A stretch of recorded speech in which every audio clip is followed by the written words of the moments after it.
Volume.com is a free platform with live stream performances, concert broadcasts, and a video archive that includes performances by 311, Brothers Osborne, Waylon Jennings, Phil Lesh, Sheryl Crow, and more.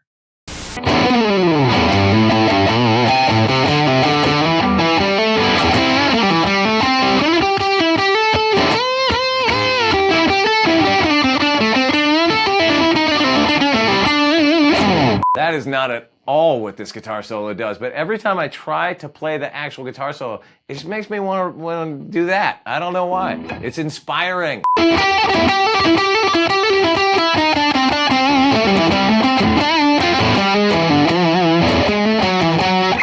What just happened? I was trying to be inspired and in the moment. For me, the best guitar solos are the ones that make you inspired to play your own guitar solos.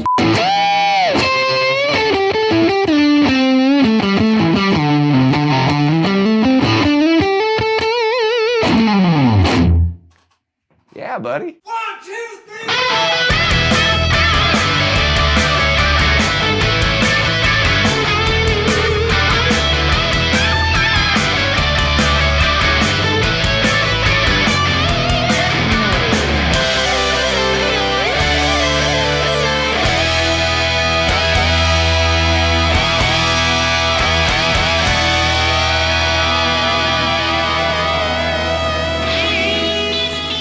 Hey there, this is Chris Shiflett, and you're watching another fine edition of Shred With Shifty.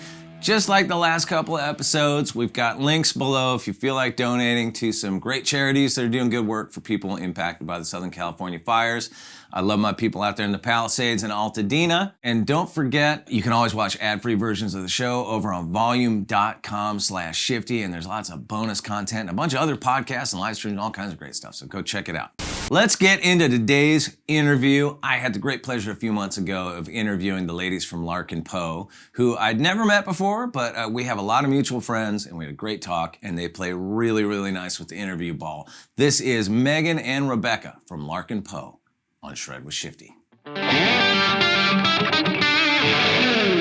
First off, welcome to the show. Nice to meet you guys. Nice to meet you. Thanks for having us. This is going to be a blast. I realized when I was doing all my research, for the interview last night that we've actually crossed paths before, although I don't think we met, because I think we were all at that Tom Petty Music Cares event a few years ago. Yes, we were. We were.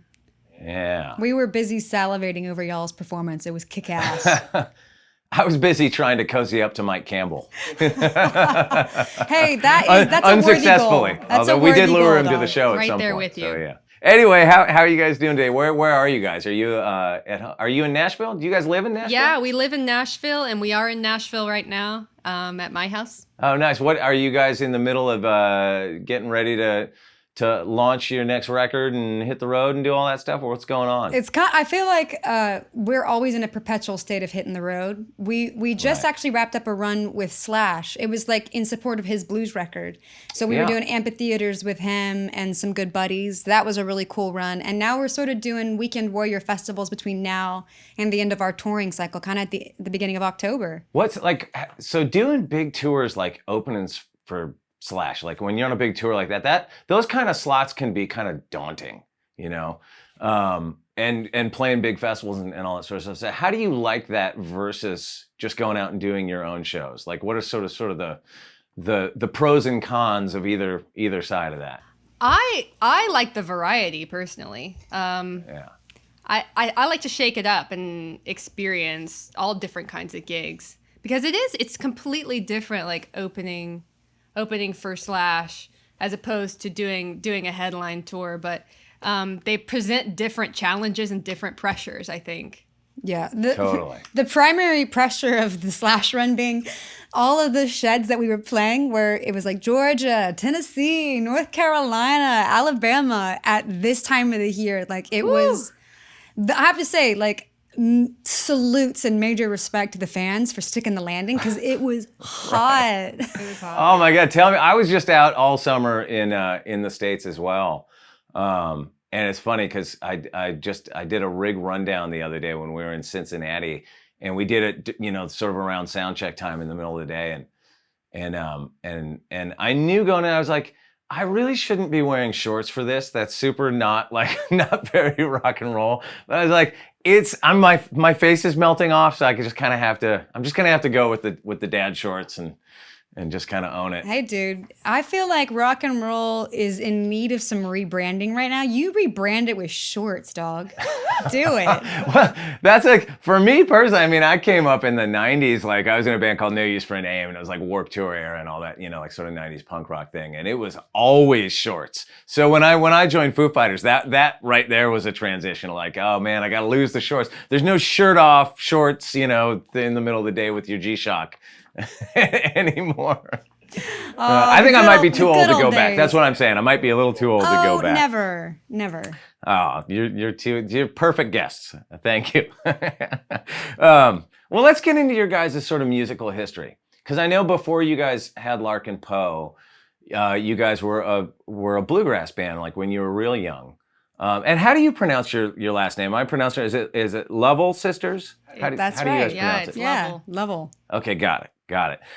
So you started out with the Lovell sisters. I know, like in bluegrass, because I've interviewed a lot of bluegrass musicians over the years. It seems like bluegrassers get a head start on the rest of us and are like out performing when you're like 8 years old. Were you those kids? Kind of accidentally, Kinda. yeah.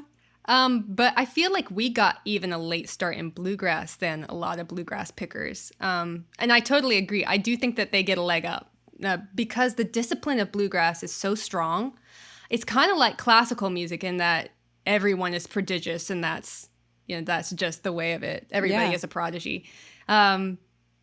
So I feel thankful to kind of grown up in that religion of bluegrass music, which we started in our early teens. So I was like 12, 13. Yeah. We fell in love with bluegrass and picked up mandolin and banjo, and that's when I started playing dobro. Yeah, which was like, how did you guys come to that? Was that like something that your parents or grandparents or something passed down to you? So we grew up like always having music be a huge part of our upbringing, and we're lucky that our parents were very broad-minded in their approach to music, like anything from like hippie folk to classic rock to jazz to bluegrass to world music. Like they spun everything. So we actually started classical lessons when we were 3 and 4. So our first instrument was both violin, actually. Like we did the whole Suzuki method. And we were, reading sheet music and didn't do any improvisation, couldn't conceive of the idea of improvisation. So it was a real culture shift, like in our teens, after having at that point like almost 10 years of classical training, to then pivot where everyone's like, oh, just like make something up.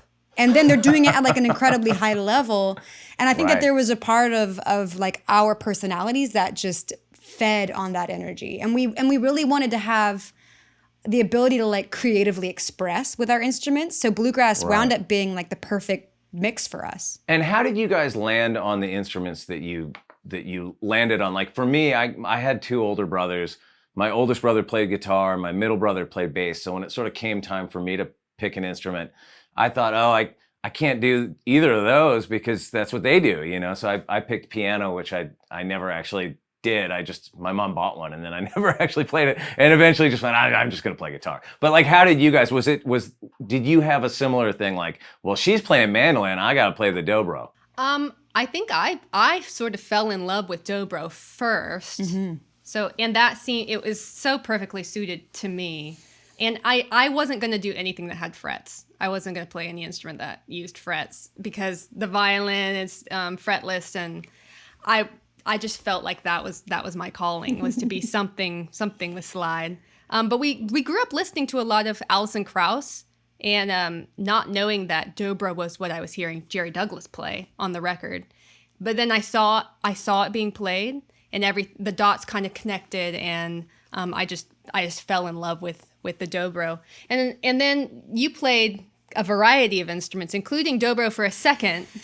Dude, I feel that you had free and total dibs on the dobro because nobody else wanted to play the dobro because it's so hard. It's like the barrier to entry on slide instruments, especially with the whole, it's not even like, she's playing it horizontally, like with a slide attached to the finger, the fact that you're holding the slide. It's just so like cringe level of awkward to try and like get over the hump with a lap steel.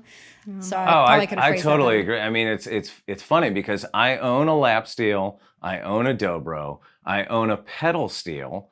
Sometimes I try to play just regular slide electric guitar. I'm not good at any of it, and as each one of those, like I'm just worse and worse until you get to pedal steel, which is totally hopeless.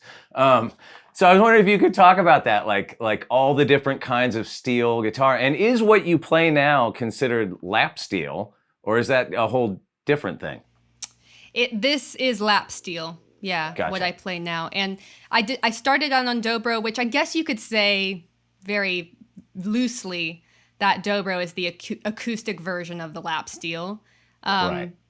But yeah, I started on dobro, and then when we plugged in and became more rockin', it just made sense for me to switch to the lap steel, which I didn't want to do at first. And then I started to play it a little bit, and I absolutely fell in love. And for, I don't know, maybe 5 or 6 or 7 years, I didn't even touch the dobro. I was like so blown away by the lap steel. So yeah, what I play is the lap steel, and then pedal steel, like you're saying, is just a step beyond that. I can't even really quite understand how people play the pedal steel. Yeah. My last attempt at trying to learn the pedal steel was during COVID, when the whole world shut down. I spent a couple months woodshedding on it, which is obviously nothing in terms of playing the pedal steel. But I think if I was ever going to get good at any kind of steel guitar, I'd have to just go like join somebody's band and be really bad for a long time and just trial by fire. And that is how I feel about my guitar career. Because I'm actually very late to guitar. I always played acoustic guitar, but like rhythm bluegrass guitar is very different from me and my experience to electric guitar. Because when we plugged in and started getting more rockin', I was very resistant to the idea of playing anything but mandolin, because mandolin was like my real discipline, and I'm a really good mandolin player. And so even in late teens, like trying to start over again and get to the same level of fluency, and also your brain's not as plastic. Like I just feel like me and the guitar, like I'm only just now starting to like be able to like get into jams and be like, okay, I'm gonna go for it. I have something maybe I can say. Because really, I'm surprised to hear you say that, because trying to figure out the guitar solo from the song that we're focusing on today, these are the hardest kind of guitar solos for me to wrap my head around, because it's so specific to your phrasing. Like minor pentatonic box, we all play kind of versions of similar things, but when I was sitting trying to figure it out, I just kept veering off into my own noodles, because it's so hard to just get what you do, into my hands. Well, sometimes I find that it's hard for me to get what I do into my hands as well. So that makes two of us. Because it is, I feel like I do think that I have approached the electric guitar very obliquely. And I've done my due diligence of like going back and trying to learn traditional riffs. But it is interesting to go from thinking in fifths all the way up and down, from the violin to the mandolin, and then have my fifths flipped over on the guitar, and then this random ass B string. And I'm like, wait, what? What are we doing? Right. So even That's then, right, because a mandolin, for people watching that don't know, is like basically like an upside down guitar, but without the B and high E. Exactly. It's tuned just like a violin, so it's G, D, A, E from lowest to highest. It's so fun. Yeah. It's so crazy. But it's such good cross training for the brain as well, So I'm grateful for it, because now I do feel like I enjoy playing the guitar now more than I ever thought that I would, because for so long it was sort of that trial by fire thing of like getting on stage. And I love writing riffs, but even the difference between like writing a riff on the guitar that's like its own little mini melody that never changes versus jamming out and having like a solo that begins somewhere, has a middle, and then like, how do you amp it up? Like it's such foreign concepts to me with the electric guitar, and I'm really loving finally now like actually enjoying it a little bit more with more facility. Right, yeah. Like what led to you guys like sort of moving from bluegrass into more of a bluesy rock, classic rock kind of sound? I feel like it was a lot of curiosity. Mm-hmm. Also, we grew up listening to a lot of classic rock.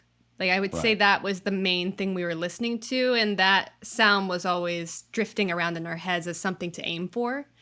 Who were you listening to? Who would you cite as kind of major influences? So much Allman Brothers and Thin Lizzy and Leonard Skinner and Fleetwood Mac and Allman Brothers. You said that was some of our dad's favorites. That's like canon for us. But it was always a sound that we heard, but we weren't, because of our acoustic upbringing, like the idea of an effects pedal or an amplifier. And frankly, even for me, for many years, the sheer volume of rock and roll was so daunting. Like I would like be sitting in front of my practice amp like at 0.5 because it was like, this is so loud, it's shattering my eardrums. Because when you're used to muscularly pulling tone from an acoustic instrument, that switch is very different. So, but we really wanted to be able to play loud and rock. And it just took us a few years to kind of actually be able to get to a place where we could embrace that. Well, since you mentioned the gear side of it, let's talk gear. Like what do you guys take out as like a live rig? And pardon my ignorance, but with lap steel, are you playing like, I know like with pedal steel, they love like those PV Nashville amps and things with a ton of headroom. Are you kind of doing that thing? It sounds like to me, like in your music, you've got a grittier tone than that. So like, are you playing similar amps and pedals to like what we would be playing? Mm-hmm. Yeah, I mean, like I just played through a Fender Deluxe right now because it's it's a tried and true standby on the road. And then I keep my pedals pretty simple. Like I always have a drive because I do feel that steels tend to be very piercing and tinny. So I feel like I'm always trying to get away from that. Like what can I add low end, mid range to kind of counteract that metal on metal, because I have metal picks and it's a metal bar. Everything is just very bright. So I'm always. And it's hard for me to see because we're doing this remotely. But like, do you have multiple pickups? Like, what's the pickup setup on a steel? This one. So this is actually my design, which is very much inspired by Rickenbacker.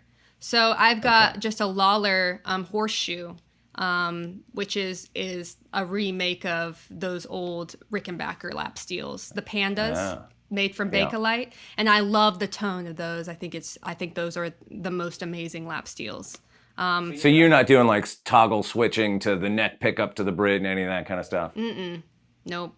And what you mentioned you had gain on your pedal board, but what overdrives do you So sort of I use the TB drive, which is, I would say it's a boutique pedal that is a little bit like two tube screamers stacked. So you can turn one off or turn them both on if you want a lot. I just use one of those channels, and it's a very warm sounding drive. And Rebecca, what about you? I feel like I've seen you playing Strats a lot, but you don't have a Strat in your hands right now. So I'm guessing you're not exclusively that. Thank you for noticing. I identify as a Strat player, but my guitar vault is actually with our guitar tech, and so he is giving me. We've been in like 8 different climates in the last week and a half, so he's making sure that they're all happy for us to go back on the road. So I'm really excited because I never get to play this guitar, which I'm very excited to have with me. I have a beautiful, really pristine 60s SG, which I adore. So I'm going to play that for a little bit. And then a buddy of mine actually has built this gorgeous, like sort of his own hodgepodge together telly that sounds really amazing. Dig it. What's the builder on that? So the builder, I'm actually not sure if they've settled on the name. I think they're calling it Rust Guitars, but it's the Brenton family. And so they're better known for making the Tyler amps, which clearly my husband's name is Tyler Bryant. And so what better anniversary present for me to give him 2 years ago than to track down one of these Tyler amps, which is another boutique company. And so I bought this amp, and they're based here in Nashville, made some friends. And so now they've just become like a really cool resource. It's father and son. They're both John Tyler. So they picked Tyler for the amp company. Cool. And so now it's just, it's going wild. They're doing guitars, they're building amps, they're doing everything great. they're not leaving any bread on the table for the rest of us, but that's okay. And so what, like amps and pedals and stuff are Yeah. you playing through? Yeah, I Or also... did you say, is the Tyler what you're playing through live? You know, I actually have not toured with the Tyler yet. I'm with Megan because we wind up doing so many fly dates that we do just backline some reissues deluxes, which Right. I was trying to break out this year and like mess around with like an AC30 or like try a Marshall just to Those see. are good matched together too. You could do the deluxe and the AC30 And at I the same think time. it would be so cool, but then I realized I might hear myself as a Fender tone human. Right. And like, because it's weird how much of like your personality like kind of becomes intermeshed with your tone and your touch. And I was surprised at how uncomfortable I felt hearing a different tone coming out of the amp. So I think I'm going to experiment a little bit more. But you know, I'm a huge David Lindley fan, so I am now in search of the like Dumble tone. So I've been Without the Dumble price tag. With that, I mean, I would love to have That's a the Dumble problem. amp, but obviously no. For anybody watching the show, we would all love Dumble Wouldn't amps. we? So if there's some rich benefactor out there wants to pick a few of them up and send them our way, I'm just saying We we'll wouldn't take turn them. it down. We'll receive That's the right. package. That's right. Well, I guessed wrong in my Tone Master setup today because I went not just one Vox but two Voxes in this because I thought that's what I was hearing on your record. But you know, whatever, something to explore down the road. Right? I love that SG, by the way. I've been looking for one myself, actually. I got kind of a specific thing in mind that I've had my sights on, but have not found yet. Because that's a kind of a glaring hole in my quiver, is that I don't have a classic SG. I hate to kind of ask this question, but I'm going to ask anyway. What color? I want a white one. Sweet. I want basically that exact guitar that you have, but white, black pickguard, and no tremolo. That's what I've been Ooh. looking for. See, that's so Classy. timeless. And I think it might be the imposter syndrome in me just firing off, but like, I'm so scared to travel with that guitar because one, I think it's like, I don't deserve to play this vintage guitar, which is so annoying. But two, I would be mortified if I was the one to break it. Because I'm like historically and well known, like I'm very rough on instruments. I do treat them like tools. And I It's would a be Gibson. so The guilty. headstock is going to break off at some point. And the sooner you do it, I know, then you'll but stop like, worrying do about I it. have to? Maybe I can send this one out with you, and you can be the one to do it. Because it's like in such perfect condition. It'd be like the putz who broke the pristine piece of instrument. You know. We've all done it. You know, you mentioned Tyler Bryant. You know, your husband, and I wanted to ask you about this. I know you guys have produced most of your records yourself, but he came in as a co-producer for this new one that's coming soon. So what was the thinking behind that? Why did you bring him in? And I mean, imagine, like, I've never worked on it. Like, my wife's not a musician, so I can't really imagine what that's like. But like, you know, how is that working with him in that capacity? Is that something you guys had done before? Or what led to that decision on this record? Yeah, I mean, I feel that our bandwidth for like doubling up on relationships, like the whole familial connection between us as sisters, I feel like once you effectively learn how to have a family relationship transition into like a professional situation, there's so much shorthand that exists between us.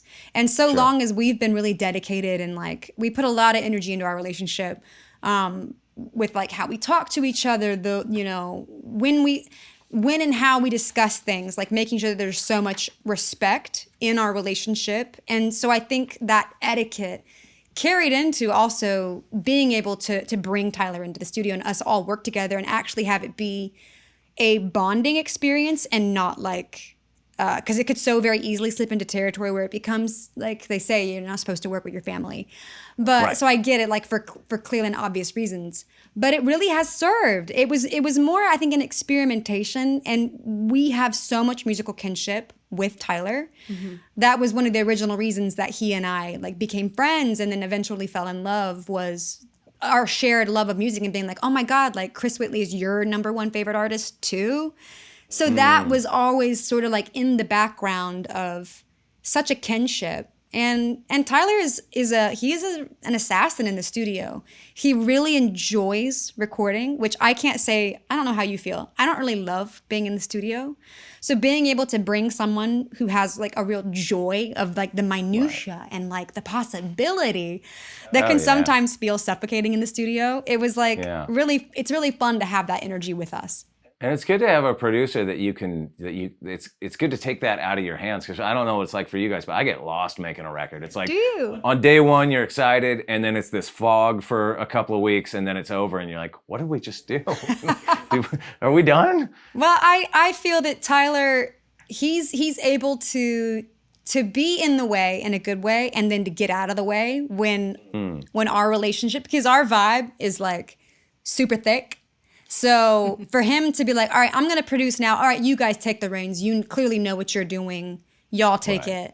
So that's always a part of our relationship, and has just, it's been a learning experience the last couple of years for sure.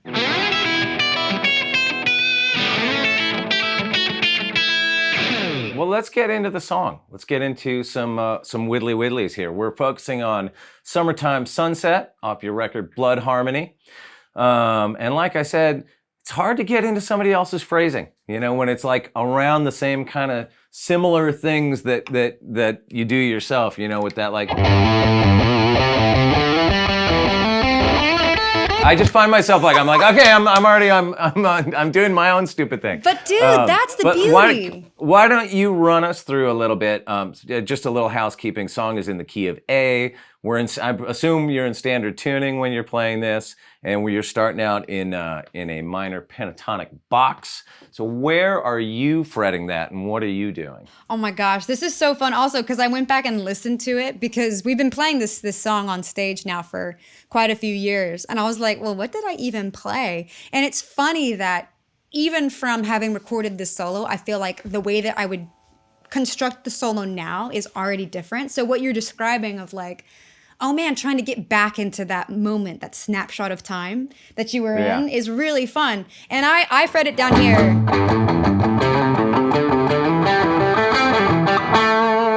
So that's kind of the first phrase. Did you just do a little thing right there from the minor to the major third? I didn't catch that at all. It's really fun. So cool. And I don't remember having done that, but then I was like, oh, okay, cool. That's what she decided to do.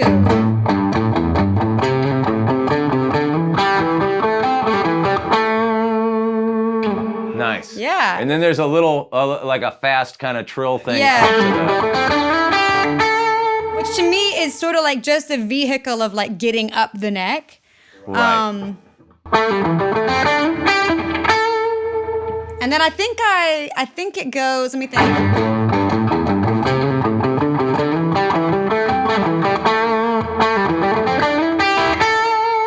And then I kind of hang there for a second. Yeah. And then I attempt, when I'm listening to the record, I think I wanted to go up there, but I don't quite get there in the solo on the record. So everyone who's listening to me now, know that the intent was, that was the note we were going for. Hey, we knew that. And being a little sharp or flat on those overbends that's the thing to me that gives it the style. Like anybody watches this show in the past knows I love an overbend. I feel like every solo we focus on here, it's somewhere in there has a.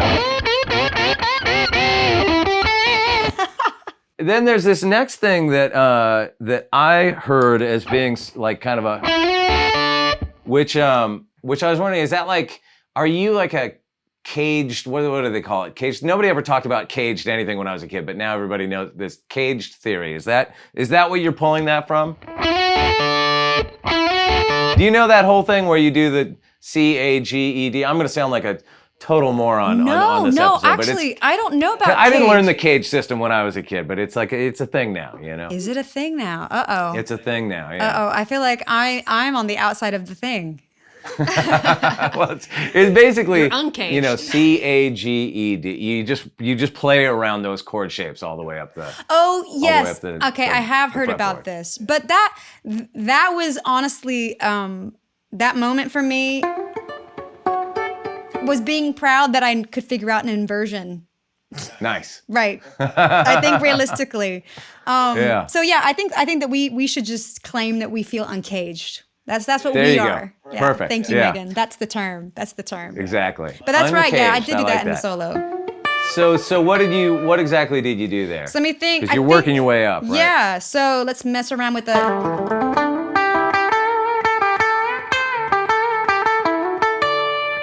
And then I kind of hang there in that same shape.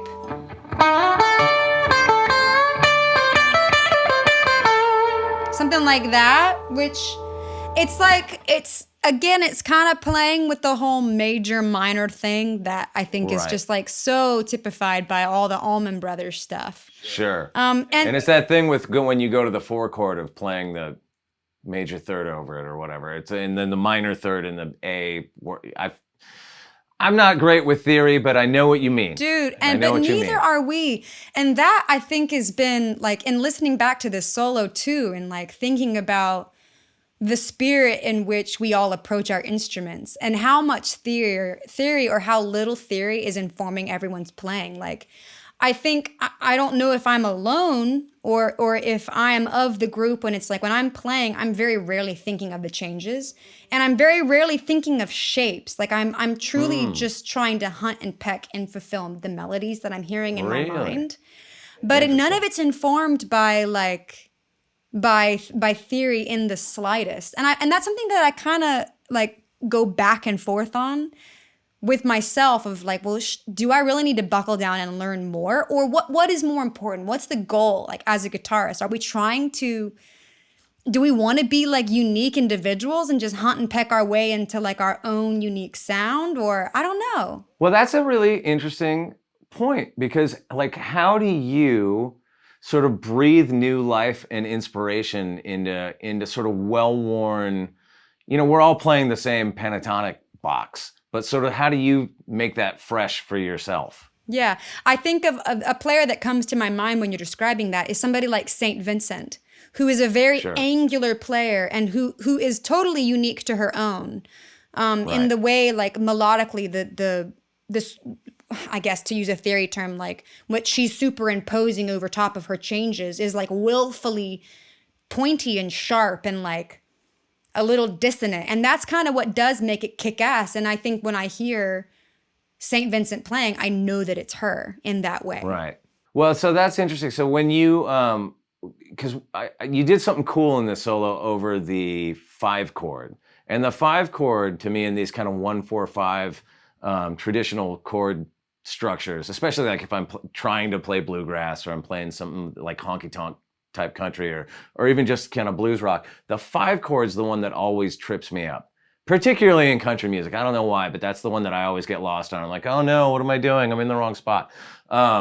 So, and you did a cool move in there. So do you remember what you did? I think I do. Let me see if I can get to it. So from the little top bit that we know we went.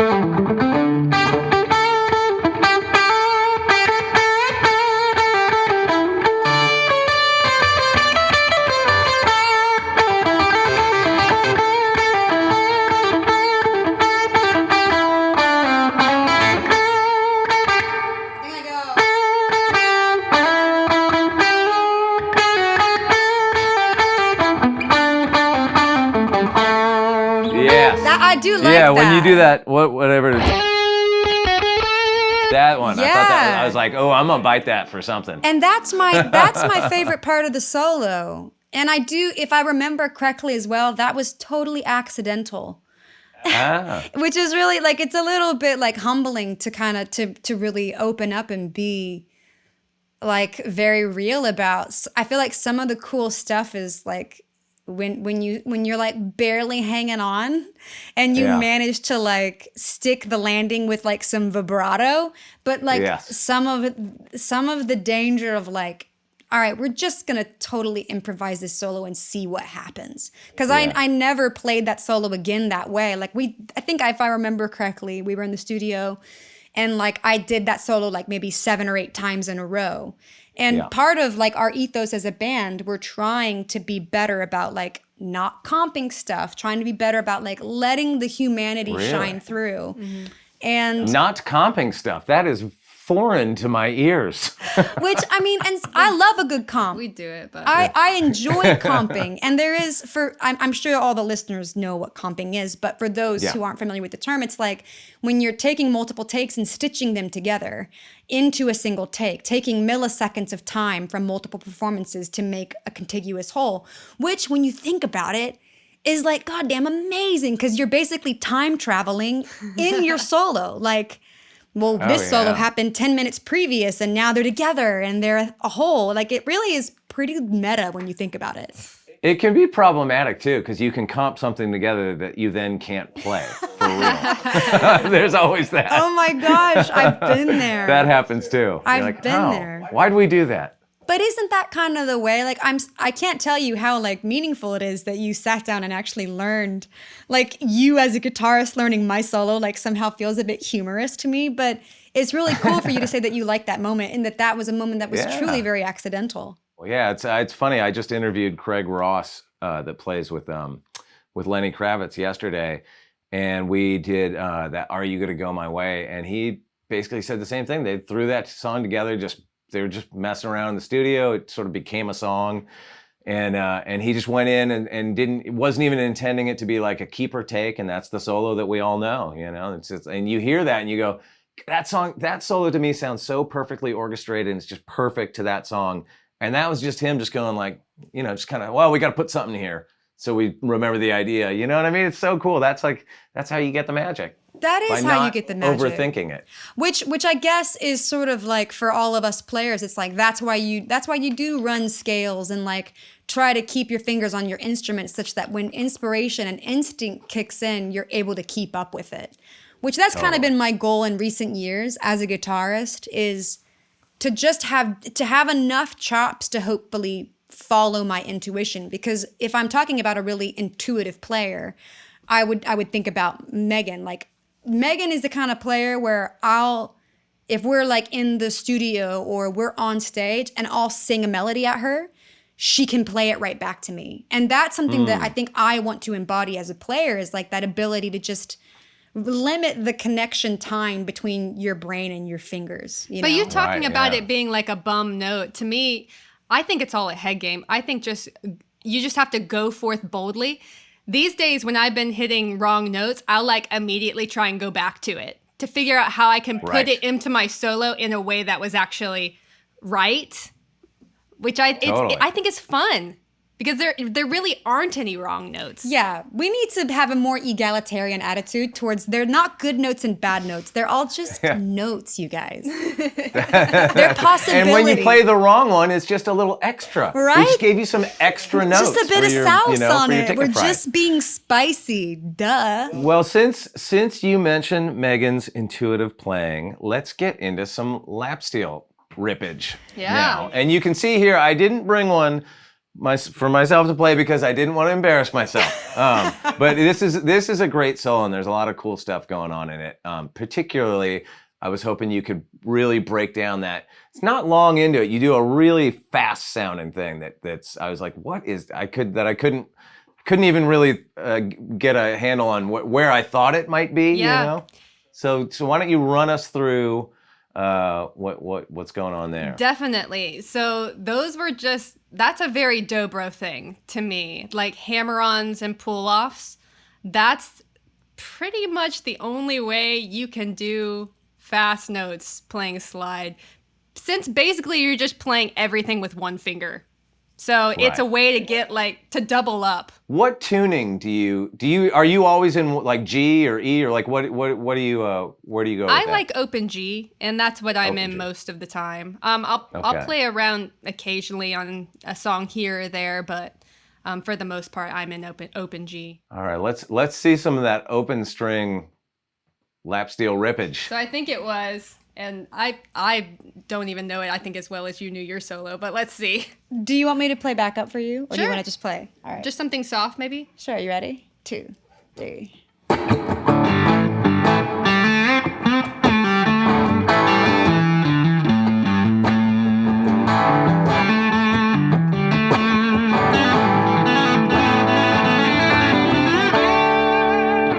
that was that up to yes.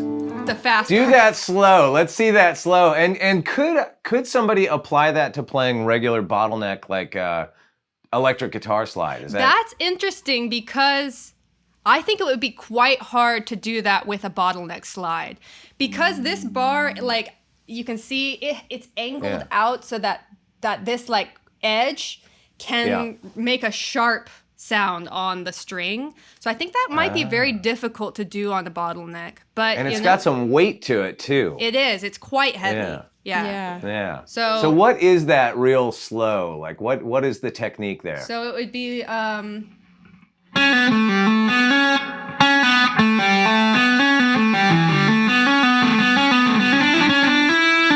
it's like so starting off.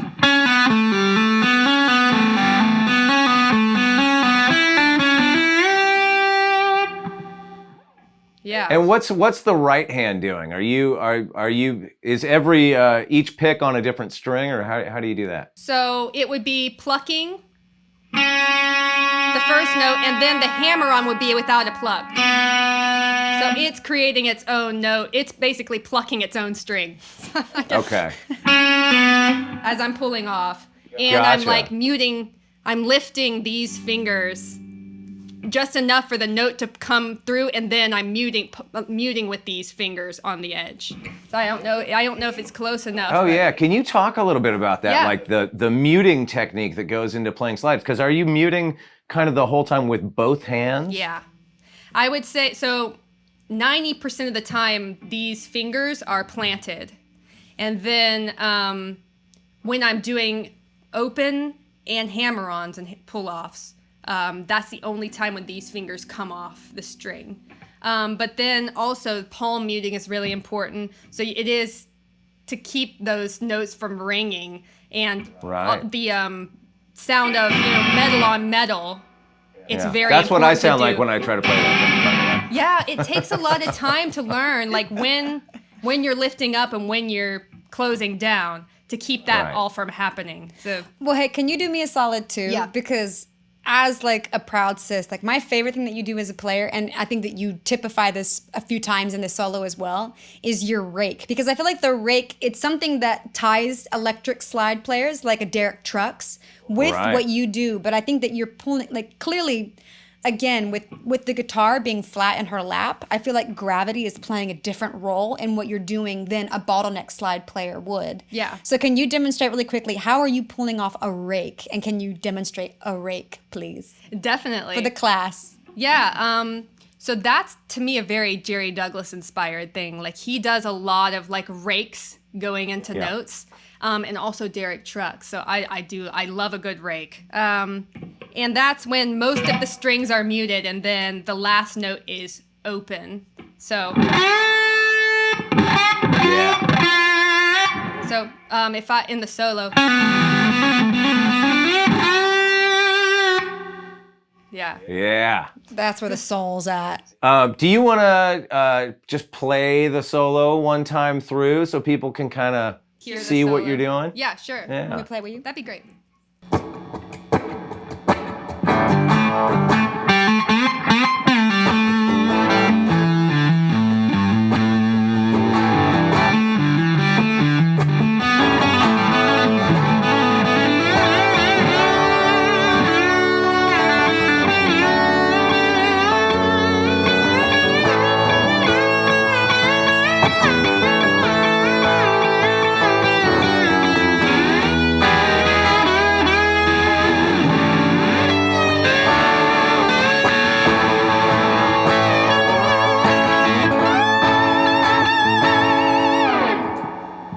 Yeah. What was that after it does that move where you go to the 5 chord and then what the G or something, and this is something I see slide players do a lot, where you're almost like leading back into the A minor scale, where you did that, you kind of went up and did that. On the I don't know what it is. Oh, was it here?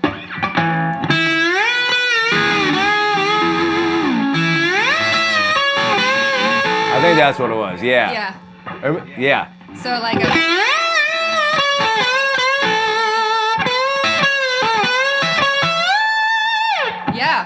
Oh, so cool. That thing, the tone on that thing is amazing. Oh, thank you so much. Yeah, I love to use I shouldn't refer to your instrument as that thing. I'm sorry. That thing. I like that. I'm gonna pick that up and be like, can you get that thing over here and pick on it? Get that thing out its case. That thing. It does have a lot of personality. I think that works. Yeah. All right, let's take some questions from the people. We got some fan questions here. All right, we kind of already covered this a little bit, but Marco Marinati asks, always seeing Rebecca playing in the bridge position. She also uses the other pickups. Which combinations does she prefer for rhythm and solos, pickup-wise? I don't know if it is... I'm going to own this as a lack of imagination, but I stick in bridge todo el tiempo. All the time. And I really enjoy how it sounds. I think especially because we tour as a 4-piece and I'm the only, outside of Megan, which you clearly, you play rhythm. But even by nature of the fact that she's in an open tuning, she's sometimes having to make like, you're having to like make compromises in how and when she's coming in with chords. Sure. And so I find that the bridge on my Strat is just like, I got a little humbucker down there and I'm able to occupy a lot more sonic space. But I think if ever we reach the point when we can bring another member out, like I would love to be able to tour, especially in support of this new record we got coming, with an organ player or somebody who could be comping beneath. Oh, yeah. And that I think would allow me truly a little bit more imagination with like breaking up my sonic range for a pickup selection. And we've already established, Megan, that you don't have a bridge or a neck pickup on that thing. So yeah, one pickup. Simple. All the time. Simple. It's in the hands. The tonal changes are in the hands. Bob Leininger asks, how often do you guys and both your husbands sit down and have a full-on guitar jam session? Not as much as it should. Yeah, that's true. Especially as a family. Because here in Nashville, it's like you can spit and hit an incredible guitarist. Oh, yeah. And we have such an incredibly talented circle of friends. But so many people are out touring. Like, I feel like that's the one downside of maybe having some folks that are like burning it. Like most of our friends are road dogs hardcore. That when they come home, they're like, oh, I'm putting the guitar away. Like I'm taking a break. But increasingly, I've actually been researching. There's so many good bluegrass jams. And so I think to cross-train my brain, I actually went out to one a couple of months back where the culture of bluegrass is like, we tour 360 days a year and we get home and we shed. So I like found this great little enclave of pickers for a bluegrass jam. But I feel like it's actually an untapped resource for me. And with your husband as well. Megan's husband is one of the most phenomenal guitar players. Plays no pick, he's all fingers guy. And travels, actually somewhat funnily, that the two important people in his life are dobro players. He tours with Jerry Douglas as well, keeping it in the family. So like recently I got a bunch of mic tracks and I was transcribing her husband's solos and sitting down and jamming them with my husband. And that's something I think that we need to really establish, is that being able to treat music as the fun, community-minded thing that it should be, like not trying to show anybody up or just play some hot licks, but like actually coming together in community and having a good time. Well, that's interesting that you mentioned going to go woodshed on some bluegrass. Like, do you think that you guys will ever, I mean, you know, you've got a long career ahead of you, so who knows what the future holds, but like, do you think you guys would ever jump back in and make a bluegrass record at some point? I think that would be so much fun. Yeah, I could definitely see that happening. Me too. Yeah, and we've been sort of like in our headline shows last year, we built in like an acoustic breakdown around one mic moment in our set. And that was so gratifying. And it was the first time I played dobro on stage in probably a decade. I was like, this is amazing to come back to with a fresh perspective. Interesting. Wow. Like, and did you feel like playing all this loud, amplified lap steel, did that change your dobro playing? Oh, yeah. And I had to build up muscle again, because I feel that the dobro just requires more muscle to play than the lap steel, just by nature of it being electrified versus how hard you pluck is what is the noise you're getting. Well, when you guys play live, you're playing lap steel, but you're not sitting down. So I always wondered about that when people are standing playing that. How do you sort of get the right like pressure on it? Is that hard? Very carefully. It's awkward to play standing up, I'm not gonna lie, but it is something that I've been doing for many years and have gotten pretty good at the balance there. Right. That's very sweet. Also, I do love that I'm sipping out of a mug that has Duane Allman on it appropriately. Oh, there you go. And Eric Clapton, Nice. right? It's Clapton and it's young Clapton and young Duane. Oh, So the spirit of nice. Slide is here with us in the room. Of course. Ladies, very nice to meet you today. And I hope we cross paths out there sometime soon. And good luck with the new record. And thank you so much for coming on. This has been a lot of fun. Oh, thanks Thanks for for having having us. All right, that was Megan and Rebecca from Larkin Poe. Go check them out on tour, buy their t-shirts, stream their music. They're great. I dig those ladies. All right, I'll see you next time with Elliot Easton from The Cars. Legend. Adios, amigos. 1, 2, 3. Shred with Shifty is created and hosted by me, Chris Shiplett, and produced in partnership with Double Elvis, Volume.com, and Premier Guitar. Shred with Shifty is produced by my long-suffering friend, Jason Shadrick. Our executive producers are Brady Sadler and Jake Brennan for Double Elvis. Our video editor is Addison Savan. Graphic design by Megan Prawley. Engineering support by Matt Tahaney and Matt Bowden.